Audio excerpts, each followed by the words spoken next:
He's taken everything from me.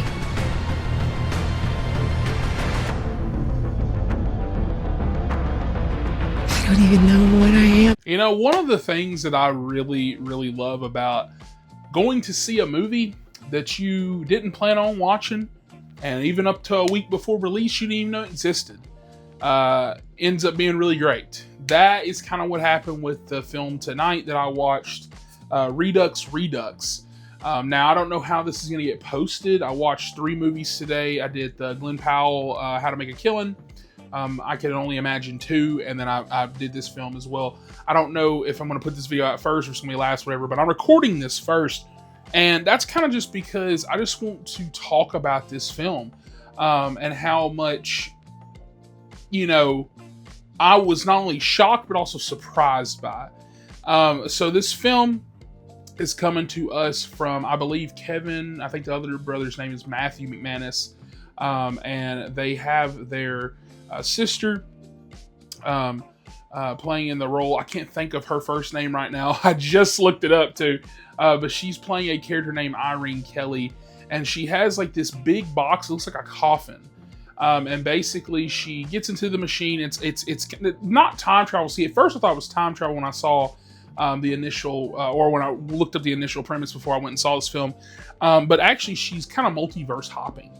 So if you don't know what multiversing is, if you haven't seen any of the Spider-Verse films, if you haven't read any kind of comics, stuff like that, whatever, basically you have multiple of like the same kind of dimensions. So it's like, you know, on Earth 2, I might be reviewing this, but in a Superman shirt or in a Doctor Doom shirt or something like that. It's going to be like damn near the same thing, but whatever. Now, comic books and stuff like that get a little different and crazy. Like you might have one version where it's like, whoa, who won in World War II? Or like, you know, like, oh man, what's going on here? Like, you know, this whole one's like Planet of the Apes or something like that. This doesn't do that. This takes more of the traditional approach of like, hey, these are just alternate Earths. They're the exact same thing pretty much. The same thing pretty much happens, except this and that might be different. And she's doing this because her daughter, who I believe is 14 and 15 or whatever like that, they don't really show her but one time in the film, is brutally attacked and murdered by this one guy. And even like by how the film starts off, you kind of see like her grief and a lot of emotion, which is carried a lot through her performance, which is just so excellent. It's a beautiful and raw performance. I'll throw that out there. And this film reminds me of like very reminiscent of Blue Ruin, which is so funny because when I was looking up these directors, I saw they're inspired by that film. Now, if you haven't seen that movie, I definitely recommend it. My friend, back when I worked at a movie theater, he was talking about this movie, Blue Ruin. I was like, what is that? Whatever. It's like this indie film. It's kind of like a revenge movie, whatever. Go watch that. It's I don't know where you'll find it. I don't even know how he had a copy of it, but go find that film. It's great. I don't know if it's on streaming anywhere. It's awesome. This is like the sci-fi equivalent of that. And so, like I said, she's going to like universal hopping, going to different dimensions, whatever, just to kill this guy over and over, because she can't get over her grief, and that's just how she's kind of collecting with it.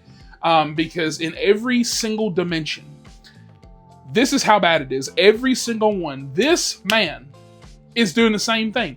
There's not one time that she goes in the film and it's like, well, he's actually opened up an orphanage for children and he's helping out. No, like he's a fucking murderer and he's a piece of shit in every single one of these universes.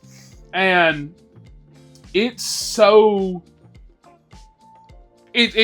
good. Like I was sitting there in shock because see, I watched a little bit of the trailer and I was like, nah, I'm going to watch it because my theater was showing one showtime today of this. And they didn't have a poster until today, like on like the AMC app. But man, like I promise you, I'm going to hold your hand when I say this. Go see this film. Go support these directors. Go support this little indie film. If you're watching this, you probably like movies, which means you're probably one of the people. You could be one of them. I talked about it on my podcast this past week, and you guys should go check that video out about how people just, you know, they're always like, there's not no original films. Here you are. They always spending so much money on it. Here you go.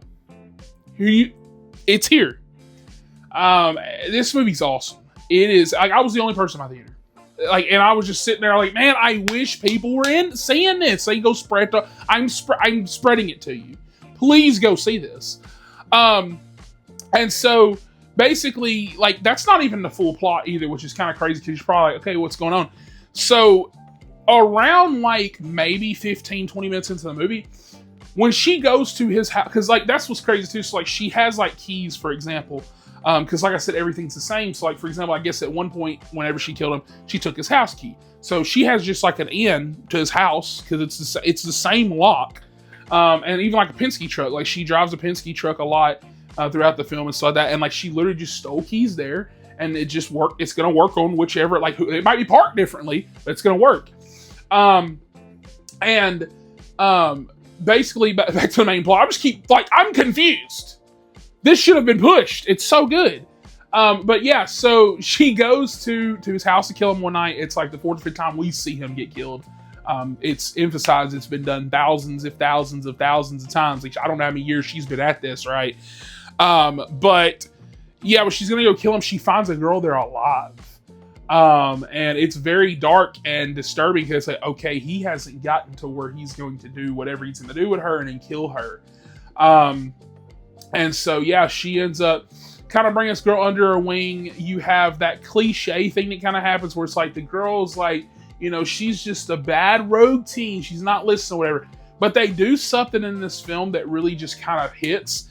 And just, you're kind of on both of their sides. Because at one point in this movie, they have like a big disagreement. A big thing happens, pushed in the third act. And you're kind of sitting there thinking, you're like, yeah, they kind of probably want you to think this girl's kind of annoying and whatever and being selfish about whatever. But it's like, no. I'm also on your side. Because this guy sucks as a person everywhere. Like I said, there's not a dimension where he's just a great guy, right? He's not just flipping fries. Or not flipping fries, flipping burgers, tossing the fries. He's not, like, he's just an awful guy. And like I said, even like the teen, like even though she's a younger, I don't know how old she is in real life, but she does a really great job in this film. Even the killer, he doesn't get many lines because most of the time you're seeing him get murdered. But he's really good in this too. He's very intimidating, especially like in the third act. Very scary because he is just an average guy. He's just a regular dude, and it's kind of like real life. And even like that too, I was wondering like halfway through the film was okay, are they gonna get into the sci-fi stuff? Like, why does she have this? And they don't fully answer all your questions. They're not gonna hold your hand like a Blumhouse film and be like, well, this is how she got this tech. And like she actually went to Best Buy and like bought. They don't do none of that shit, but they give you enough where you're like, okay, I'm assuming this is probably how this happened. I'm assuming this is how this happened. I like this. This is cool. I like how this world is being set up. And it's just a lot of mini drops of lore, a lot of mini drops of dialogue here and there. You do have some of those exposition dumps here or there where a character will be like, hey, this is just what's going on. But I like that because my number one pet peeve in films, I don't even know if I've ever said that on the channel. It is whenever, I'm not saying a character should act like me because I'm like, fuck me, right? Like, you don't know me. Okay, like, why would you want to care? But I mean, like, act like a person. Like, if I'm time traveling, time hopping, and somebody's acting fucking goofy, and they like won't leave my side, I'm just gonna make buddy. Here's proof of this. Here's this. I'm just gonna tell you, like, and I love that type of stuff. I love it when a movie actually thinks they're actually like, no, we can't do. Like, I always hate it when like somebody's hiding information. It's like, you can clearly trust this, but like, why would you hide this? And this movie doesn't do that. This movie just straight up is like, no, our character is awesome. She's a badass. You got some T2 vibes. You got, dude, the soundtrack is like this kind of like Blade Runner, cyberpunk-esque. It's not futuristic like that outside of the tech, though. It is just like California. Like, it's just like a regular place. But it's just so, the vibes are immaculate. It's just such a good film. This is like one of those type of movies where, you know, I'll be like, man, this movie's good, this movie's good, this movie's good. But I think this movie's just hitting more and more because I didn't even know what this was. And even before I went to the movie, my dumb ass thought it was about time travel, like straight up. Just, they're like Back to the Future shit. Like, I thought she was like trying to go back and kill the guy before he could. No, it's not that. No, it's better. It's better. This film is amazing. I need you guys to go watch. I need you guys to support it. If you have seen this film, comment down below. Let me know your thoughts. If you've seen Blue Ruin, stuff like that, this is right up your alley. If you haven't, also check those films out. But man, like I think even like that, the action's really great. The pacing's really great.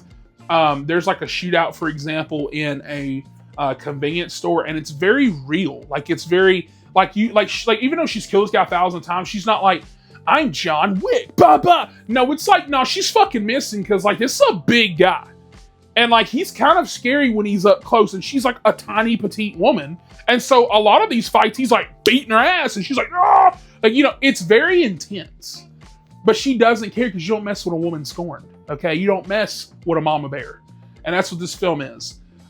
This blew me out of the water completely. I was almost shook in my seat by myself. I was like, fuck. And nobody was here to witness greatness. It probably isn't technically, if we're like going into things here, there, but for me, this is my opinion. It's my channel. It's a 10 out of 10 for me, guys. This is a certified hood classic. This is one of those films when we pissed off there's no physical release. Like, I don't need this to be like the Empty Man. No, fuck you. Give me a Blu-ray. Do it. I want it in 4K, but it's a little indie film. Probably gonna get the Blu-ray. I'll take the DVD at Walmart. Just let me own it, please. Damn. Need to see this again. Even the opening shot, before I let you guys go, it's Chef's fucking kiss. You hear that song, that soundtrack. Literally thought I was watching Blade Runner 2049 for a second. I said, what the fuck? Soundtrack is awesome. Awesome. These two brothers cooked. I need more movies from them. Lead actress, I think she played One Tree Hill and some other stuff that I really haven't seen. I need her in more movies like this. Oh, it's awesome. Go check it out. Definitely recommend. Killing the bastard.